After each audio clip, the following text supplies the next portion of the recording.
Salut à tous, c'est Steve Fishing BZH en direct de la côte rocheuse. Voilà, c'est parti pour environ 2-3 heures de pêche. Normalement, si tout se passe bien, on va vraiment en profiter parce que là la mer pour l'instant, bon, il y a un petit peu de vent, donc je suis en t-shirt, mais je prévois toujours une polaire avec moi. On ne sait jamais parce que le temps est très variable en Finistère. Pour ceux qui habitent en Finistère, bon, j'ai pas besoin de leur faire un dessin. Il peut qu'il y a beaucoup de vent ou que justement il n'y a pas beaucoup de vent, mais le temps est très sec. Donc voilà, la technique utilisée, ce sera le bouchon et j'étais en train de le chercher, désolé, le montage de type plombal, voilà, d'environ 10 à 15 grammes.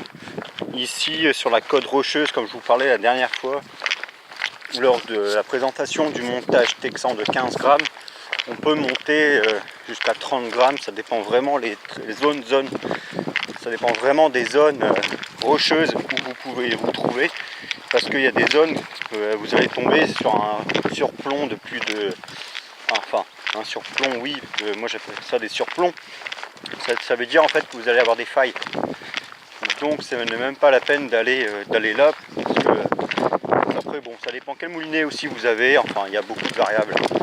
Mais en tout cas, 30 grammes maximum, c'est vraiment déjà extrême comme poids, donc au bout de la ligne. Donc voilà, je ne vais pas vous dire plus de détails. Là je descends vers l'inconnu, c'est toujours tout droit, toujours en bas. C'est vrai que c'est très impressionnant quand on est ici, parce qu'on se dit putain, on va tomber dans un trou, mais en fait pas du tout. Après, c'est vraiment facile à descendre, c'est vraiment très plat, parce que moi j'apprécie vraiment les zones où justement c'est plat, parce que pour remonter après c'est un petit peu galère quand c'est trop abrupt. Mais là c'est vraiment cool, je connais la zone depuis bientôt, au moins facile depuis au moins 10 ans.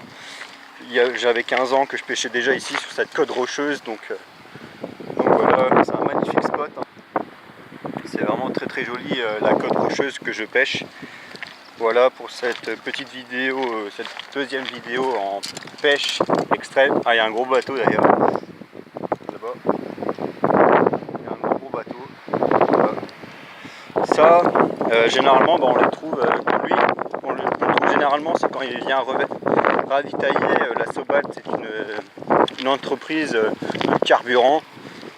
Ça serait un désastre écologique si un jour il tentait de vider une de ses cuves ici. C'est un désastre biologique et écologique. Enfin, on n'est vraiment pas arrivé là, on n'en arriverait peut-être jamais là, on touche du bois. Mais voilà, en tout cas je vais vous laisser aller 5-10 minutes, le temps que je descende la petite côte quand même, parce que j'ai pas envie de vous montrer exactement où je vais descendre, parce que chaque pêcheur a son petit coin de paradis, son petit coin secret comme on dit, sa fontaine de jouvence même.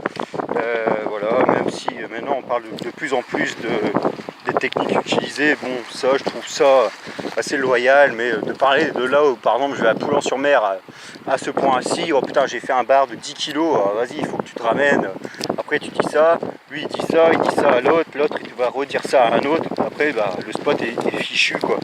Ça vient très vite dans la zone que je pêche et que j'habite. Il y a une zone où, même sur la côte rocheuse, hein, il peut se trouver 10 gars sur la même zone de pêche. Donc c'est vraiment ahurissant. C'est hallucinant de voir ça. Moi, ça me dégoûte même. Allez, je suis bientôt arrivé. Je ne vous en dis pas plus. À tout de suite pour une autre partie de cette vidéo. Salut!